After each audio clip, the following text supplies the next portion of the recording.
There is some good news on the economy to tell you about. Canada's inflation rate slowly rose in February, but it slowed down. StatsCan reports the consumer price index rose by 2.8% on a year-over-year basis.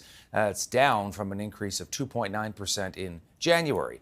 Canadians paid less for things like cellular services, while prices for groceries increased at a slower rate, first time since October of 2021.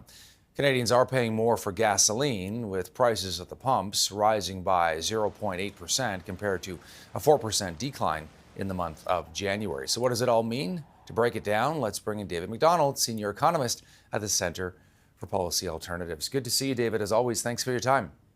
Sure thing. Thanks for having me. Surprised or not, your reaction from this report?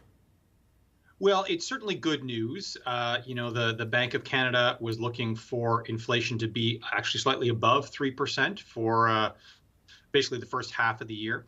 We've seen these 2 months now slightly below 3%. I think this probably bodes fairly well for a decrease in interest rates, maybe in the June decision. The next decision is actually in about 20 days. I think that might be a bit early. But certainly the early June decision might be a time where we'd start to see rates decrease. Certainly we're seeing positive, certainly a positive indication on the general inflation rate. The other thing I think that might be even more important is some important declines on the rate that the Bank of Canada follows more closely. They have these two core measures that they follow, and those are closing in now on 3%. They're just above 3%, and so if we were to see those dip below 3%, I think that would provide even more room for the Bank of Canada to see a rate cut in June. What does it mean for people watching at home, David? Well, what's interesting now is that the big drivers of inflation, above 2%, which is the target, are actually mortgage interest costs and rent. If you take just those two pieces out of the index, inflation is at 1.6%. And so just those two pieces are some of the key drivers of inflation staying above the 2% target. And those two key drivers are directly related to interest rates. And so insofar as interest rates are lower, we'd see decreases in both of those mortgage interest costs as well as rent. And so the sooner we see rate cuts, the sooner we'll see inflation come down even further because of the importance of those two measures.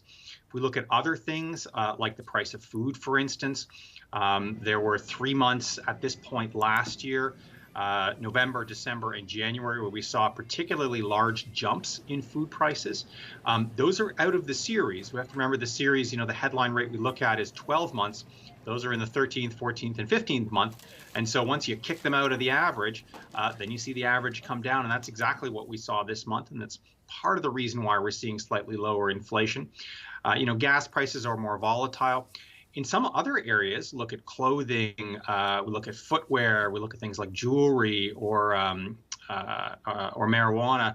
Those are all areas where we're actually seeing prices fall year to year. And so outside of these interest-sensitive categories, inflation is a fair amount lower and actually has been for some time since the fall. It's really these interest-sensitive pieces that are keeping inflation at well above the 2% target, which is what the bank wants to see.